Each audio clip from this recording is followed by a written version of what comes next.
আকাশবাণী আগরতলা স্থানীয় সংবাদ পড়ছি সুমন ভট্টাচার্য। মুখ্যমন্ত্রী অধ্যাপক ডাক্তার মানিক সাহা বলেছেন, রোগীদের পরিষেবা দেওয়ার পাশাপাশি তাদের পরিজনদের প্রতি চিকিৎসকদের আরও আন্তরিক হতে হবে, তবেই জাতীয় চিকিৎসক দিবস পালনের সার্থকতা পাওয়া যাবে।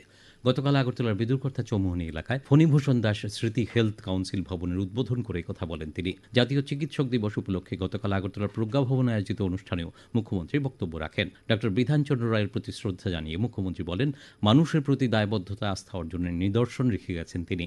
তাঁর এই চিন্তা চেতনা আগামী প্রজন্মের আরও বেশি করে জানা দরকার। অনুষ্ঠানে মুখ্যমন্ত্রী রাজ্যে স্বাস্থ্য পরিষেবার উন্নয়নে গৃহীত পদক্ষেপগুলি বিস্তারিত উল্লেখ করেন। দেশে কর্মসংস্থান বৃদ্ধির লক্ষ্যে কেন্দ্রীয় মন্ত্রিসভা গতকাল প্রায় 1 লক্ষ কোটি টাকার কর্মসংস্থান কেন্দ্রিক ইনসেন্টিভ বা পারিতোষিক প্রকল্পে অনুমোদন প্রদান করেছে। এই প্রকল্পের লক্ষ্য হল 2 বছরের মধ্যে দেশে 3.5 কোটিরও বেশি কর্মসংস্থান সৃষ্টি করা। কেন্দ্রীয় তথ্য ও সম্প্রচার মন্ত্রী অশ্বিনী বৈষ্ণব গতকাল নয়াদিল্লিতে সাংবাদিকদের কথা জানান। এই প্রকল্পের সুবিধাগুলি 1 আগস্ট 2025 থেকে 31 জুলাই 2027 মধ্যে তৈরি হওয়া কর্মসংস্থানের জন্য প্রযোজ্য হবে বলেও জানান শ্রী বৈষ্ণব। কেন্দ্রীয় স্বরাষ্ট্রমন্ত্রী অমিত শাহ বলেছেন, ভারতীয় ন্যায় সংহিতা, ভারতীয় নাগরিক সুরক্ষা সংহিতা এবং ভারতীয় সাক্ষ্য অধিনিয়ম বিচার ব্যবস্থাকে বদলে দেবে।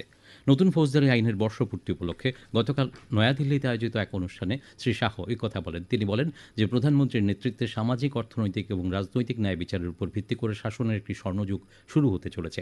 তিনি আরও বলেন, আগামী দিনে দেশের ফৌজদারি ব্যবস্থা অবশ্যই জনগণের মধ্যে আস্থার একটা দৃঢ় অনুভূতি জাগিয়ে তুলবে যে ন্যায় বিচার দ্রুত প্রদান করা হবে। মন্ত্রী আরও বলেন, নতুন আইনগুলিতে এফআইআর দায়ের করার 3 বছরের মধ্যে ন্যায় বিচার নিশ্চিত করা হবে। সমবায় মন্ত্রী শুক্লাচরণ নোয়াতিয়া গতকাল নতুন দিল্লির রেল ভবনে রেল বোর্ডের চেয়ারম্যান ও মুখ্য কার্যনির্বাহী আধিকারিক সতীশ কুমারের সঙ্গে দেখা করেন। তিনি রাজ্যের জোলাইবাড়ি ও বিলোনিয়া রেল স্টেশনে কাঞ্চনজঙ্ঘা এক্সপ্রেসের স্টপেজ এবং গর্জিতে একটি ফ্লাইওভার ব্রিজ স্থাপন করার অনুরোধ জানান। রাজ্যের বিভিন্ন পদে দায়িত্বপ্রাপ্ত মোট 13 জন আইএএস, আইএফএস ও টিসিএস আধিকারিককে নতুন পদে বদলি করা হয়েছে। এর মধ্যে তড়িৎকান্তি চাকমাকে গোমতী জেলার জেলাশাসক পদ থেকে ত্রিপুরা রুরাল লাইভলিহুড মিশনের সিইও হিসেবে বদলি করা হয়েছে। রিঙ্কু লাথারকে গোমতীর ডিএম করা হয়েছে। আইএএস ডক্টর শৈলেশ স্কিল ডেভেলপমেন্টের দায়িত্ব থেকে অব্যাহতি পাচ্ছেন। অন্যদিকে আইএএস প্রদীপ কে হচ্ছেন স্কিল ডেভেলপমেন্টের ডিরেক্টর। আইএএস সাজিউ ওয়াহিদ এনএএম এর সদস্য সচিবের অতিরিক্ত দায়িত্ব সহ এনএইচএম এর এমডি হিসেবে দায়িত্ব গ্রহণ করবেন। এই রদবদল অবিলম্বে কার্যকর হবে বলে জানিয়েছেন সাধারণ প্রশাসন দপ্তর। কুমারঘাট মহকুমা ভিত্তিক ডক্টর শ্যামাপ্রসাদ মুখার্জির 125তম জন্মজয়ন্তী আগামী 6 জুলাই ফটিকরায়ের নজরুল কলা কেন্দ্রে অনুষ্ঠিত হবে। তাছাড়া এই বছর 59 জেলাভিত্তিক বর্ষামঙ্গল উৎসব আগামী 24 জুলাই কুমারঘাটের গীতাঞ্জলি অডিটোরিয়ামে আয়োজিত হবে। কুমারঘাট পুর পরিষদের কনফারেন্স হলে আয়োজিত এক প্রস্তুতি সভায় এই সিদ্ধান্ত গ্রহণ করা হয়। 2টি অনুষ্ঠান সুষ্ঠুভাবে সম্পন্ন করতে 2টি কমিটি গঠন করা হয়েছে। ডক্টর শ্যামাপ্রসাদ মুখার্জির জন্মজয়ন্তী উদযাপনের জন্য কুমারঘাট পঞ্চায়েত সমিতির চেয়ারম্যান সুমতি দাসকে চেয়ারম্যান করে একটি কমিটি এবং বর্ষামঙ্গল উৎসব 2025 উদযাপনের জন্য 59 জেলা পরিষদের সহকারী সভাধিপতি সন্তোষ ধরকে চেয়ারম্যান করে আরেকটি কমিটি গঠন করা হয়। অগ্নি নির্বাপক দপ্তরের খোয়াই পশ্চিম ও সিপাহীজলা জেলার বিভাগীয় দপ্তরের উদ্যোগে গতকাল অগ্নি নির্বাপক দপ্তরের সদর কার্যালয়ে এক রক্তদান শিবিরের আয়োজন করা হয়। শিবিরে 43 জন রক্তদান করেন। রাজস্ব বিভাগের সচিব ব্রিজেশ পাণ্ডে গতকাল বন্যা ও ভূমিকম্পের উপর রাজ্যস্তরের মক ড্রিল অনুশীলন পরিচালনার বিষয়ে ভিডিও কনফারেন্সিংয়ের মাধ্যমে সমন্বয় বৈঠক করেন। বৈঠকটির লক্ষ্য হল মক ড্রিলের সঙ্গে যুক্ত বিভিন্ন বিভাগ এবং সংস্থার মধ্যে সমন্বয় নিশ্চিত করা।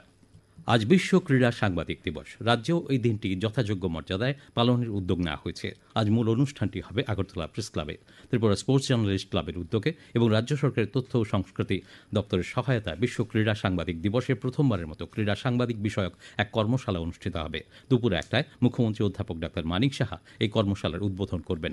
অনুষ্ঠানে ক্রীড়ামন্ত্রী টিঙ্কু রায় উপস্থিত থাকবেন। এতে রিসোর্স পার্সন হিসেবে কলকাতার বিশিষ্ট ক্রীড়া সাংবাদিক গৌতম ভট্টাচার্য ক্রীড়া সাংবাদিকদের প্রশিক্ষণ দেবেন। রাজ্যের বিভিন্ন মহকুমা থেকে 50 জন সাংবাদিক এই কর্মশালায় অংশ নেবেন।